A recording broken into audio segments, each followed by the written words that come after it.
নমস্কার, শ্রাবন্তী রান্নাঘরে আপনাদের সকলের স্বাগত। আপনারা সবাই ভালো আছেন তো? আজকে আমি পটল বাহারি বানাবো। মানে কিভাবে বানাচ্ছি আর কী কী নিয়েছি সেটাই আপনাদের বলতেছি। পটল বাহারি বানানোর জন্য কেন বাহারি বললাম, যে আমি অনেক কিছু জিনিস এখানে ব্যবহার করব, হাজার রকম মানে বাহারি রকমের, তাই আজকের রেসিপি। আর পটলটা আমি এই রকমভাবে কেটে নিয়েছি। সব পটলগুলো আপনারা আপনাদের পছন্দ মতো কাটতে পারেন, কিন্তু আমি এইভাবে কেটে নিয়েছি। এটাতে আলু দেয় না, কিন্তু আমি তবুও আলু দিয়েছি, কারণ আলু না হলে না আমার কাছে তরকারি বলে মনে হয় না, তাই আমি আলুটাও এইভাবে কেটে নিয়েছি। এখানে চিংড়ি মাছ, মানে আজকে আমি পটল বাহারিটা চিংড়ি মাছ দিয়ে বানাবো। চিংড়ি মাছটা আমি খোলস তুলে নিয়েছি, নেওয়ার পরে এই যে ইগুলো বাদ দিয়ে দিয়েছি। যে কালো কালো থাকে না, যাদের অ্যালার্জি থাকে তারা তো খেতে পারে না, সেই নাড়িগুলো তুলে বের করে দেবে। এখানে আমি গাই দুধ নিয়ে নিয়েছি, মেরে অল্পটুকু করে নিয়েছি। এখানে হচ্ছে কাজু বাদাম, কিশমিশ, নারকেল কুড়ো, আর হচ্ছে গোটা গরম মশলা আছে, এলাচ, লবঙ্গ, দারুচিনি সব আছে, গোটা জিরে, আর এইটা হচ্ছে জায়ফল, জয়িত্রী আর গোটা গরম মশলা গুঁড়ো করে শুকনো খোড়ায় নেড়ে গুঁড়িয়ে নিয়েছিলাম। এখানে হচ্ছে আদা, জিরে আর রসুন সব অল্প অল্প পরিমাণে নিয়েছি, আর পেঁয়াজ কুচি, কাঁচা লঙ্কা। এবার আমি কিভাবে বানাচ্ছি আপনারা দেখুন। এই যে খাঁটি সরষের তেল নিয়ে নিচ্ছি, এটাতে কিন্তু সরষের তেল নেবেন তবে ভালো। এবার পটলগুলো আমি ভালো করে লবণ হলুদ দিয়ে এবার আমি পটলটাকে ভালো করে ভেজে নিচ্ছি।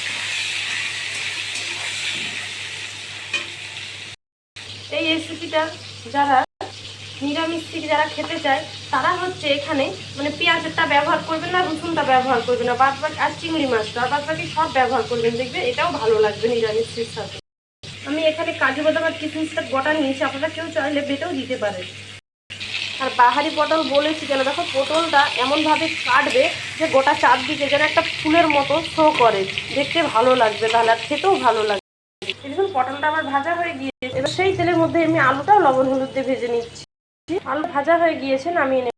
এবার এখানে আমি চিংড়ি মাছটা লবণ হলুদ মাখিয়ে হালকা ভেজে নেব। আপনাকে যদি নাও ভাজতে চান তাও হবে, কিন্তু ভেজেও দিলে ভালো লাগবে। হালকা ভাজবে, আর বেশি ভাজলে মানে শক্ত হয়ে যাবে। চিংড়ি মাছটা ভাজা হয়ে গিয়েছে, এখানে এবার আমি ঘি দিয়ে দিচ্ছি, কারণ আমি তেল আগেই দেওয়া আছে, ভাজাভুজিতেও তেল আছে। আমি অল্প তেল বা অল্প মশলা দিয়েই রান্না করব। সেই তেলের উপরে আমি সামান্য চিনি দিলাম।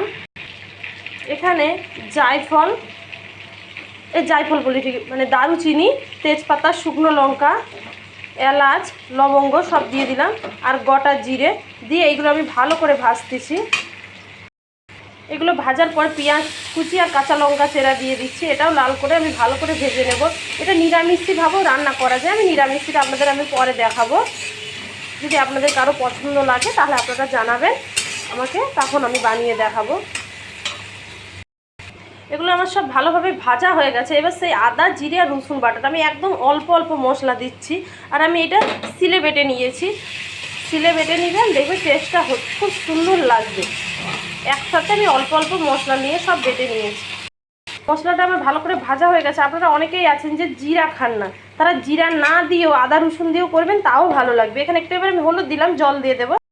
সামান্য একটু জল দিয়ে দিয়েছিলাম, যে মশলাটা আমার ভালো করে কষানো হয়েছে। এবার পটল, চিংড়ি মাছ আর আলু সব আমি একসাথে দিয়ে আমি ভালো করে আমি কষিয়ে নেব। যত ভালো করে কষাবে তত কিন্তু খেতে ভালো লাগবে। এদিকে হচ্ছে এবার আমি সেই নারকেল কুড়োগুলো দিয়ে দিচ্ছি, কিশমিশগুলো দিয়ে দিচ্ছি, আর হচ্ছে কাজু বাদাম সব একসাথেই আমি ভালো করে সবগুলো আমি কষিয়ে নেব। আর আমার লবণ যেহেতু সব কিছু ভাজাভুজিতে দেওয়া আছে, আর তেলও যখন আমি ভাজছিলাম, তার জন্য আমি লবণের পরিমাণটা আমি এখন দিচ্ছি না। আপনারা কিন্তু বুঝে শুনে লবণটা দেবেন। এখানে একদম জল যাবে না, মানে খুব অল্প পরিমাণে জল যাবে, যেহেতু আমি এখানে দুধ ব্যবহার করব। আপনারা চাইলে শুধু দুধও ব্যবহার করতে পারেন। যে আমি সামান্য একটু এখানে জল দিলাম। এবার হচ্ছে আমি এখানে দুধ দিয়ে দিচ্ছি।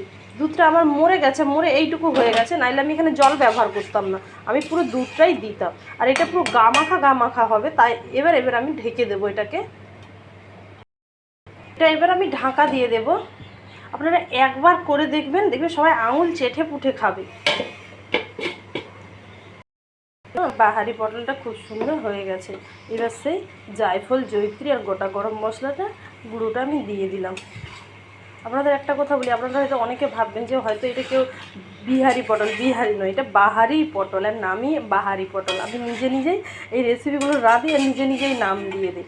আপনারা একবার দেখবেন, খেতে কিন্তু খুব সুন্দর লাগবে। এবার ওপর দিয়ে আমি একটু ঘি ছড়িয়ে দেব। ব্যাস, এটা আমার রেডি। এটা এবার আমি নামিয়ে নেব।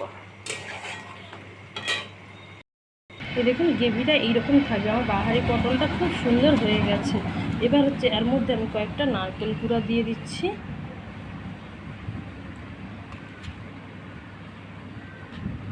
আর হচ্ছে কাঁচা লঙ্কা, মানে পাকা লঙ্কা একটা, কাঁচা লঙ্কার আর একটা হচ্ছে কাঁচা লঙ্কা। ব্যাস আমার রেডি বাহারি পটল। এইভাবে আপনারা একবার বানিয়ে দেবেন, যাদের দেবেন না তারা আঙুল চেটে ফুটে সবাই খাবে। আর আমার যদি এইরকম খাবার বা রেসিপি আপনাদের ভালো লেগে থাকে, শ্রাবন্তী রান্নাঘরের লাইক, শেয়ার, কমেন্ট, ফলো করবেন। আপনারা সবাই ভালো থাকবেন, সুস্থ থাকবেন। আরেকটা কথা বলি, আপনারা কেউ যদি জন্মদিন হয়, কেউ যদি অনুষ্ঠান বাড়ি যে কোনো হয়, সেখানেও আপনারা এই রান্নাটা ব্যবহার করতে পারেন। ভালো থাকবেন, সুস্থ থাকবেন। নমস্কার।